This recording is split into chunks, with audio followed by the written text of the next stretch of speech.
Good morning. Last class में हम लोगों ने होम्योपैथी के ग्रेविएशन के बारे में थोड़ा बहुत डिस्कशन किया था। इस क्लास में उसी डिस्कशन को हम लोग फर्दर आगे लेके जाएंगे।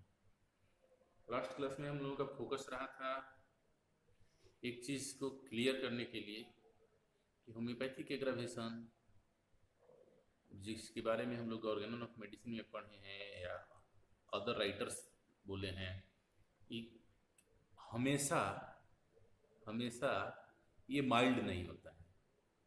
ये ऑलवेज माइल्ड नहीं होता है, ये आपको विग्रस भी हो सकता है।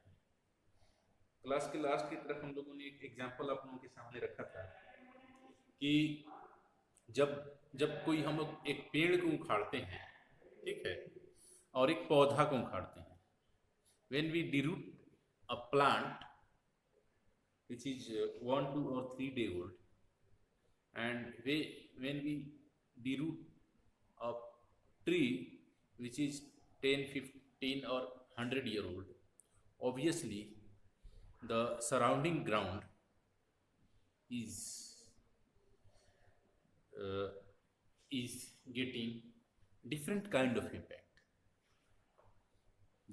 शरीर पे एक्यूट डिजीज के केस में और क्रॉनिक डिजीज के केस में होम्योपैथी के ग्रेविएशन का असर भी उसी तरह से प्रोपोर्शनेटली डिफरेंस होगा। अगर अगर डिजीजेज में पैथोलॉजी डेवलप नहीं हुआ, अगर लोकलाइजेशन नहीं हुआ, तो अगर वहाँ पे इन्फ्लामेशन बहुत वायलेंट नहीं है, अगर एक्साइटिंग कॉज बहुत वायलेंट नहीं है, तो फिर ऐसे केसेस में आपका जो एग्रावेशन होगा, होम्योपैथी के एग्रावेशन होगा, ये माइल्डर होगा।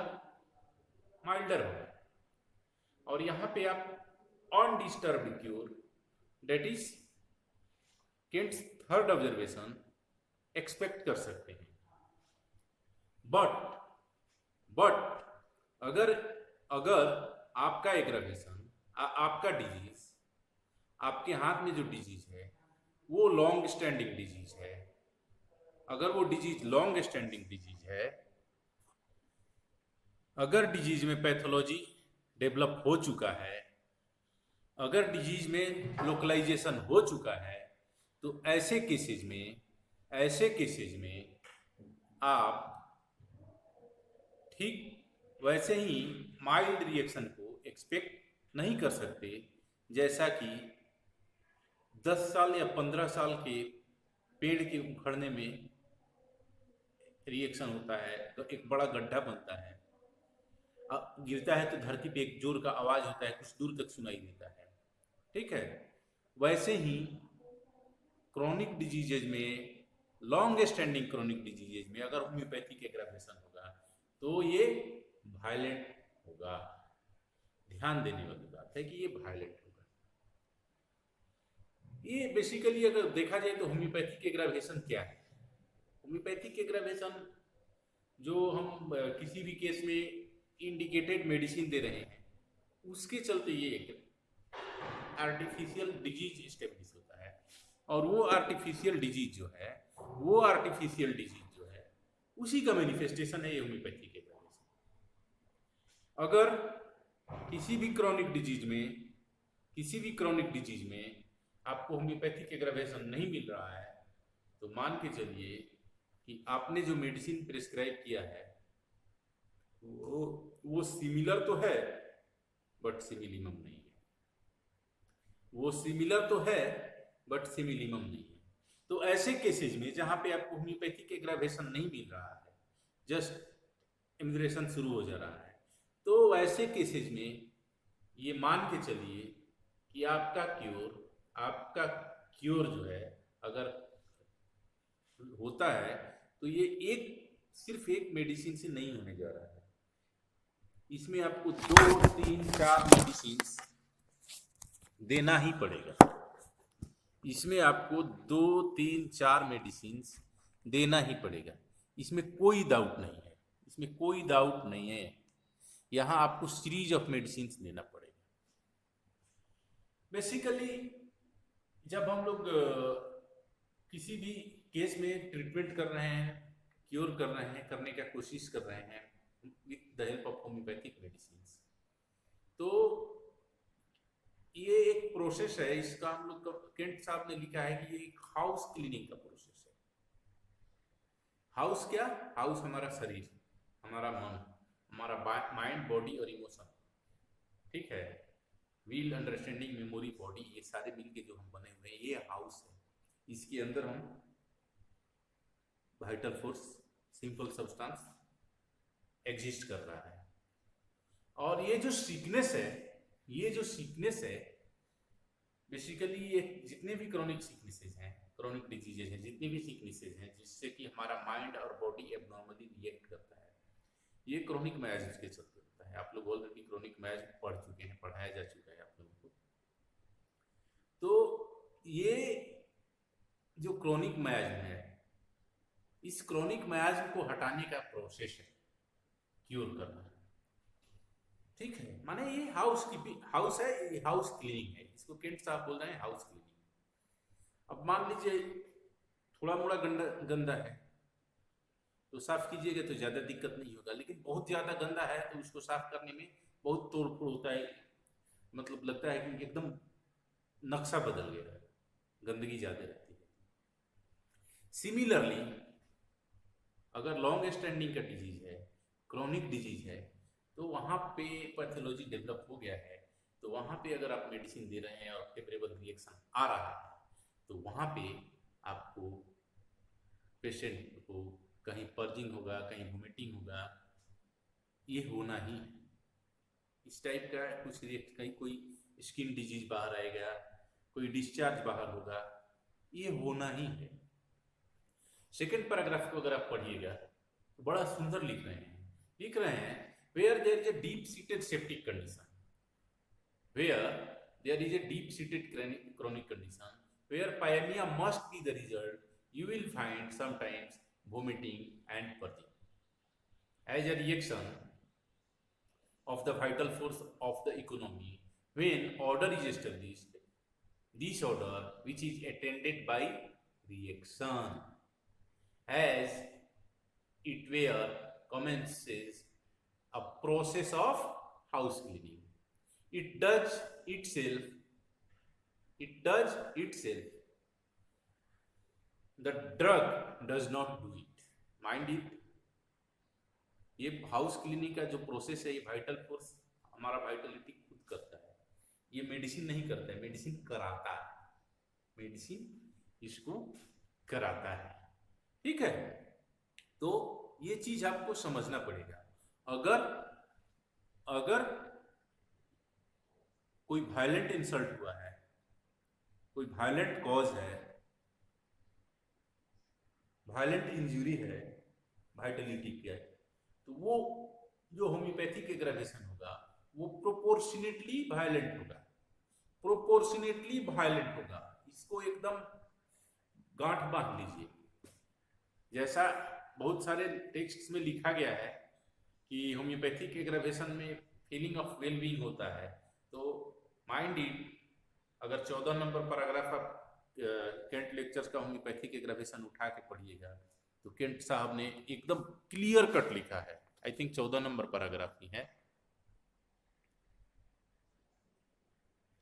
हाँ 14 नंबर पैराग्राफ ही है, लास्ट लाइन है। बोल रहे हैं it is true sometimes in spite this aggravation that the patient says somehow or other he feels better. ध्यान दीजिएगा, समटाइम्स बोल रहे हैं, नॉट ऑलवेज बोल रहे हैं। तो होम्योपैथिक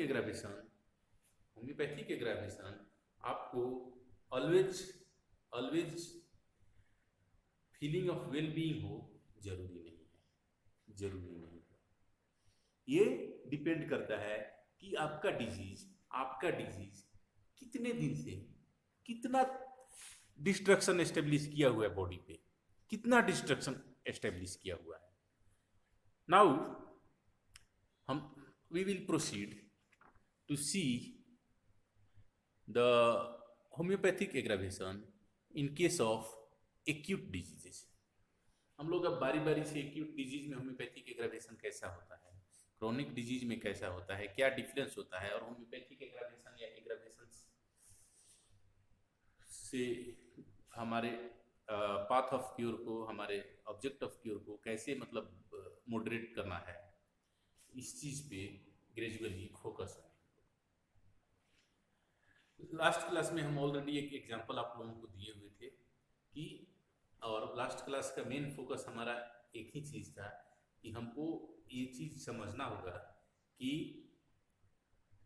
वाइटल फोर्स का रिएक्शन, कौन से रिएक्शन पे आपको प्रिस्क्रिप्शन करना है और कौन से भी प्रिस्क्रिप्शन नहीं करना है, ये आपको एकदम यहाँ पे क्लियरिटी होना चाहिए। तो ये कैसे पता चले? ऑब्वियसली अगर अगर वाइटल फोर्स रिएक्ट कर रहा है, वाइटल फोर्स रिएक्ट कर रहा है और उस रिएक्शन को आप एक पिक्चर बना रहे हैं और वो पिक्चर अगर कंप्लीट नहीं हो रहा है, वो पिक्चर कंप्लीट नहीं हो रहा है, मीन्स आपको कोई मेडिसिन का इंडिकेशन नहीं आ रहा है, तो मान के चलिए कि ये रिएक्शन जो है इंडिकेशन नहीं है, ये रिएक्शन जो है इंडिकेशन नहीं है। बट अगर वाइटल फोर्स रिएक्ट करता है और वहां पे इंडिकेशन देता है तो वहां पे आपको प्रिस्क्रिप्शन करना पड़ेगा। एज ए होम्योपैथिक फिजिशियन आपको ये आर्ट आना चाहिए, आपको ये पता होना चाहिए कि कहाँ पे प्रिस्क्राइब करना है और कहाँ पे हाथ पीछे रख के इंतजार करना है। ठीक है, इस चीज को एकदम इस जगह पे एकदम क्लियरिटी होना चाहिए। स्पेशली जब अगर आप क्रोनिक डिजीजेज को हैंडल कर रहे हैं, डीप सीटेड क्रोनिक डिजीजेज को हैंडल कर रहे हैं, तो वहां पे जस्ट ये मान के चलिए कि आप एक तलवार के धार पे चल रहे हैं, कि आप थोड़ा सा भी दाहिने बाएं हिलने का आपको गुंजाइश नहीं है। आपको सीरीज ऑफ करेक्ट प्रिस्क्रिप्शंस करना पड़ेगा, क्योंकि आप अगर एक जगह पे गलती कर देंगे तो वो केस आपको बहुत भारी पड़ेगा। लास्ट क्लास में जैसे हमने एक बच्ची का एग्जाम्पल दिया था जिसको कि हर 15 डे पे फीवर हो जाता था, और उस केस में जब हमने राइट मेडिसिन दिया था और उसके बाद स्किन इरप्शन आया था, और उसके बाद उस स्किन इरप्शन का जो सप्रेशन हुआ, तो मतलब वो क्या दशा हो गया। ऑब्वियसली 2 साल 3 साल स्ट्रगल करने के बाद भी वहाँ रिजल्ट नहीं मिला, पॉजिटिव रिजल्ट नहीं मिला, वाइटलिटी वाज सो वीक। सो आपको यहाँ पे एकदम प्रिपेयर रहना पड़ेगा कि आपको गलती नहीं करना है। ठीक है, हम लोग बात कर रहे थे एक्यूट डिजीजेज में होम्योपैथिक एग्रावेशन का इंटरप्रिटेशन का। माइंड इट अगर मेडिसिन देने के बाद एक्यूट डिजीज के केस में आपको होम्योपैथिक एग्रावेशन नहीं मिलता है, तो ये मेडिसिन सिमिलिमम नहीं था, और वहाँ पे आपको 2, 3 या 4 मेडिसिन का वन आफ्टर एनदर, होम्योपैथी में कभी पॉलीफार्मेसी अलाउ नहीं किया जाता है, one after another multiple medicine आएंगी और उसको आपको केयरफुली देखना पड़ेगा। यही केस आप बोल रहे हैं कि यही केस अगर किसी मास्टर के पास जाएगा, मतलब किसी सीनियर प्रिस्क्राइबर के पास जाएगा, तो वो बस एक मेडिसिन प्रिस्क्राइब करेगा। क्यों? क्योंकि वो वहाँ से अपने एक्सपीरियंस के, अपने स्टडी के, अपने इंसाइट के कारण ये देख लेगा, बढ़िया से फील कर लेगा कि यहाँ से यहाँ जाने का शॉर्टेस्ट पाथ ये है। बेसिकली जो इंडिकेशन ऑफ द डिजीज है, ठीक है, जो ट्रू इंडिकेशन ऑफ डिजीज है, वो उसको पकड़ लेगा और इसलिए वहां पे वो शॉर्टेस्ट क्योर करेगा। बट जो एक्यूट्स है वो हिचकोले लेते हुए यहाँ पे पहुंचेंगे, उनको 2, 3, 4 ऐसे सीरीज ऑफ प्रिस्क्रिप्शन करना पड़ सकता है। सो अगर किसी एक्यूट डिजीज में आपके मेडिसिन के देने के बाद होम्योपैथिक एग्रावेशन नहीं होता है तो मान के चलिए कि आपका प्रिस्क्रिप्शन जो था वो सिमिलीमम नहीं था। सेकंड बात बोल रहे हैं, ऐसे केसेज में आपको या तो जो मेडिसिन आया है जब तक उस मेडिसिन का इंडिकेशन है तब तक उसको बार बार रिपीट करना पड़ेगा। बार बार रिपीट करना पड़ेगा मतलब कब रिपीट करना पड़ेगा? मतलब तब रिपीट करना पड़ेगा कि जैसे एम्यूलेशन आना आपका बंद हो तो वहां पे आपको मेडिसिन को रिपीट करना पड़ेगा। ठीक है, इसमें आपको कोई डाउट नहीं होना चाहिए। द मोमेंट कितना मतलब सॉरी पैराग्राफ 11 में लास्ट की तरफ बोल रहे हैं, when there is not the slightest aggravation of the symptoms and the patient appears to be gradually better after the remedy, then it is that the remedy shows that it has not acted upon the same depth, and the relief ceases in case of acute diseases, and when the relief ceases the reaction has ceased, and then another dose of medicine is correct practice।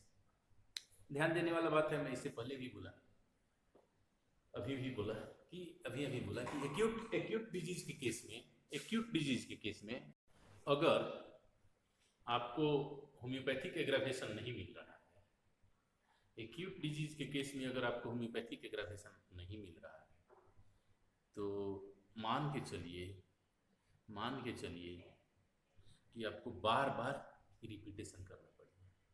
और acute disease के case में अगर आपको homeopathic aggravation मिल रहा है तो मान के चलिए कि आपका काम पूरा हो चुका है। आपने सही मेडिसिन सही जगह पे सही तरीके से यूज किया है। पैराग्राफ 8 अगर देखिएगा आप लोग, पैराग्राफ 8 अगर देखिएगा तो यहाँ पे बोल रहे हैं बहुत बढ़िया से बोल रहे हैं कि जो मतलब आप लोग एक्यूट डिजीज के केस में आप अगर एक सही होम्योपैथिक मेडिसिन सिलेक्ट कर लिए हैं और दिए हैं और उसके बाद होम्योपैथिक एग्रावेशन आ रहा है तो वहाँ पे बस आपको वेट एंड वॉच करना। इसमें भी एक्यूट डिजीज के टाइप्स पे भी रिपीटेशन जो है डिपेंड करता है, माने कौन सा एक्यूट डिजीज है इस पे डिपेंड करता है। अगर कोई सिंपल फीवर है तो वहाँ पे आपको एक डोज दिए, होम्योपैथिक एग्रावेशन हुआ, मान के चलिए कि कहानी आपका ये इसी से पूरा हो जाएगा। बट अगर ये टाइफाइड का केस है तो यहाँ पे आपको बार बार सेम मेडिसिन को रिपीट करना पड़ सकता है। ये रिपीटेशन सिर्फ मतलब मेडिसिन पे ही नहीं डिपेंड करता है, ये रिपीटेशन इवन पेशेंट पर भी डिपेंड करता है, पेशेंट के वाइटलिटी पे भी डिपेंड करता है, पेशेंट के क्रॉनिक डिजीज के स्टेटस पे भी डिपेंड करता है।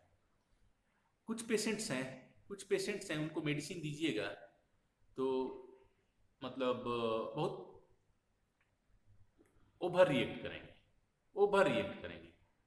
कुछ फीवर पेशेंट हैं जो कि रिएक्ट ही नहीं करेंगे। आपको जो ओवर रिएक्ट करेंगे उसमें 2 टाइप के पेशेंट मिल सकते हैं। एक जो कि हाइपर सेंसिटिव पेशेंट है, उसको आपको अलग रखना पड़ेगा, वहां पे आपको बहुत सावधानी से प्रिस्क्रिप्शन और रिपीटेशन करना पड़ेगा। ये हर चीज को प्रूव करेंगे, हर मेडिसिन को प्रूव करेंगे, ये हाइपर सेंसिटिव पेशेंट्स हैं। एक पेशेंट ऐसे होंगे जिनका नैरो चीन होगा, आई जो है संकीर्ण होगा, धसा हुआ आई होगा, चेहरा को देखिएगा तो उसमें मतलब आंखों में सेनिलिटी दिखेगी। तो ऐसे पेशेंट्स जो होते हैं बहुत ही फीबल पेशेंट्स होते हैं, इनका जो है मतलब क्रॉनिक माइजमेटिक स्टेटस, इनका जो ससेप्टिबिलिटी है जो है मॉर्बिड ससेप्टिबिलिटी बहुत ही पुअर स्टेटस में होता है। ऐसे केसेज में आपको आपको मेडिसिन सेलेक्ट करते समय, रिपीटेशन करते समय बहुत ध्यान रखना पड़ेगा। इवन पोटेंसी सिलेक्शन में भी आपको बहुत केयरफुल रहना पड़ेगा। यहाँ पे आप चांस नहीं ले सकते हैं बार बार रिपीट करने का। जो हेल्दी रोबस्ट पेशेंट्स हैं वहाँ पे अगर आप रिपीट कर रहे हैं, वहाँ पे रिपीट कर रहे हैं, तो वहाँ पे मतलब जो एग्रावेशन होगा वो टॉलरेबल होगा। बट ऐसे जो पेशेंट्स हैं जिनका कि मतलब क्रोनिक माइजमेटिक स्टेटस बहुत ही कॉम्प्रोमाइज्ड है, ऐसे पेशेंट्स में आपको मतलब उनको आइडेंटिफाई करना पड़ेगा कैसे, और आइडेंटिफाई करके वहाँ पे एक्स्ट्रा केयर लेना पड़ेगा रिपीटेशन में मेडिसिन के। कैसे आइडेंटिफाई करेंगे? ऑब्वियसली जो साइन केंट साहब ने पैराग्राफ 8 की लास्ट लाइन में लिख रहे हैं, क्या लिख रहे हैं? The remedy will be exaggerated in over sensitives and sometimes in those of weekly constitution. Weak constitution का क्या साइन दे रहे हैं? Specially those with a very narrow receding chin, those who have sunken eyes, those who have senility mark in the eyes। यहाँ पे हम यहाँ पे मैं थोड़ा सा और कुछ ऐड करना चाहूँगा। यहाँ पे मैं ये ऐड करना चाहूँगा कि ऐसे केसेस जहाँ पे कि बहुत ही पुअर फैमिली हिस्ट्री है। पुअर फैमिली हिस्ट्री का मतलब डीप सीटेड मैथमेटिक डिजीजेज का history, tuberculosis, cancer, mental disease, इस टाइप का फैमिली में हिस्ट्री हो, इंडोक्राइन डिजॉर्डर्स का हिस्ट्री हो, या बंदे को इंडोक्राइन डिजॉर्डर्स हो, सुसाइड, पॉइजनिंग, सुसाइड वगैरह का हिस्ट्री हो अगर फैमिली में, या मेंटल डिजीज का हिस्ट्री हो, तो ये सारी चीज़ें आपको जस्ट एक्स्ट्रा केयर लेने के लिए बोलती हैं। तो ऐसा पेशेंट अगर मिल रहा है तो वहाँ पे मेडिसिन के सिलेक्शन में और मेडिसिन के रिपीटेशन में, मेडिसिन के पोटेंसी के सिलेक्शन में स्पेशल केयर रखना पड़ेगा। ठीक है? तो एक्यूट डिजीज में अगर आपको होम्योपैथिक एग्रावेशन मिलता है तो आपको रिपीट करने की जरूरत नहीं होगी। बट अगर नहीं मिलता है तो यहाँ पे आपको बार बार रिपीट करना पड़ेगा। रिलीफ मिलता है विदाउट होम्योपैथिक एग्रावेशन, तो ये अगर पैराग्राफ 12 जाके देख रहे हैं, तो यहाँ पे बोल रहे हैं कि अगर एग्रावेशन नहीं है तो मेडिसिन वाज सुपरफिशियल, और अगर सुपरफिशियल मेडिसिन है तो आपको बार बार रिपीट करना पड़ेगा, बार बार मेडिसिन चेंज करना होगा। नेक्स्ट पैराग्राफ अगर आप जा रहे हैं तो वहां बोल रहे हैं होम्योपैथिक एग्रावेशन का जो अमाउंट है, इंटेंसिटी है, सॉरी अमाउंट नहीं बोल सकते हैं इसको, इंटेंसिटी बोलेंगे। होम्योपैथिक एग्रावेशन का जो इंटेंसिटी है ये किस चीज पे डिपेंड करता है? ऑब्वियसली एक तो पेशेंट का वाइटल स्टेटस देख लिए, सेकेंड चीज अमाउंट ऑफ मेडिसिन। आप मेडिसिन के अमाउंट को कभी भी इतना कम नहीं कर सकते हैं कि वो होम्योपैथिक एग्रावेशन नहीं है। ये चीज ऑर्गेनॉन ऑफ मेडिसिन में भी लिखा हुआ है, और ये चीज केंट साहब भी फरमा रहे हैं। सो जो पोटेंसी है, अब पोटेंसी पे स्पेशली एग्रावेशन के लिए हम लोग पोटेंसी पे बात कर रहे हैं। अगर हम लोअर पोटेंसीज को बार बार रिपीट कर रहे हैं, या किसी भी पोटेंसी को बार बार रिपीट कर रहे हैं, तो ये भी हमको एग्रावेशन देगा। आप लोग एक चीज पढ़े होंगे कि एग्जैक्ट पोटेंसी जो है, जो केंट का थर्ड ऑब्जर्वेशन था, no aggravation and cure of the patient, sorry fourth observation, ठीक है, वहां पे बोलता है कि मतलब जो ये क्या बोलते हैं, पोटेंसी जो था वो एग्जैक्ट था। बट अगर आप अंडर पोटेंसी दे के बार बार रिपीट कीजिएगा या लोअर पोटेंसी दे के बार बार रिपीट कीजिएगा, तो वैसे केसेज में आपको आपको क्योंकि पेशेंट ऑलरेडी ऑलरेडी इरिटेटेड है, पेशेंट का वाइटलिटी, तो वैसे केसेज में बार बार रिपीटेशन करने से पेशेंट के प्रॉब्लम्स कम के कम होके फिर बढ़ जाएंगे। क्यों? क्योंकि पेशेंट मेडिसिन को का प्रूविंग करने लगेगा, प्रूविंग सिम्टम्स आने लगेंगे।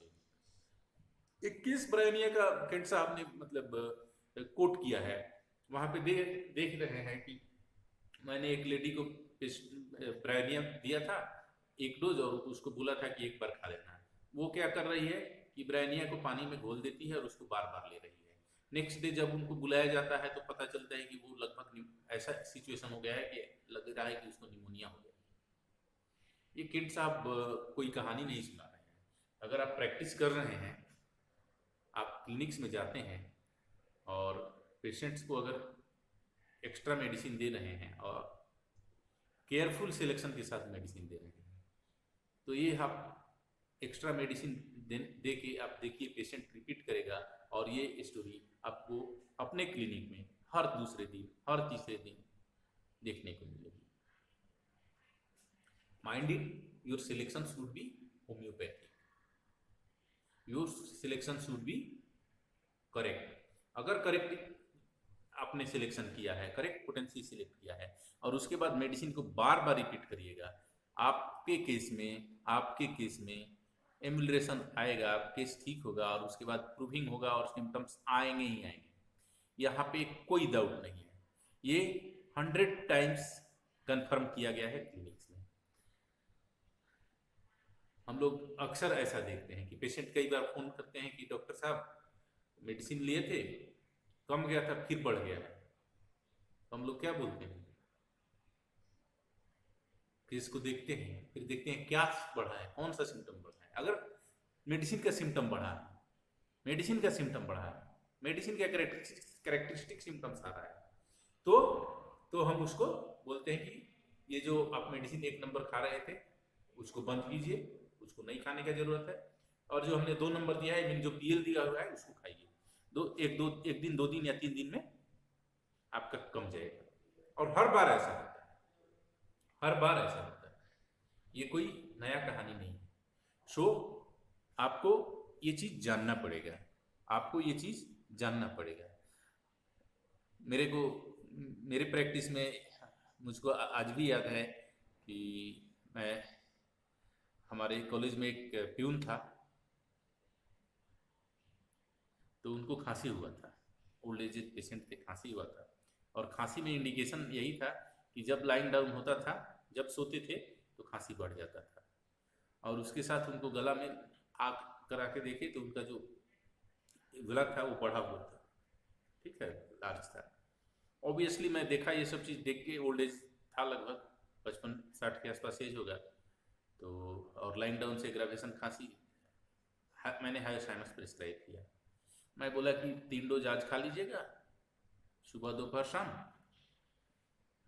जो मैं बोला था वो बता रहा हूँ, तब का बात, ठीक है, इसमें कुछ मिलावट नहीं करना है कि मैं सिंगल डोज दिया था। मैं बोला था कि 3 डोज आज खाइएगा और फिर कल आके बताइएगा।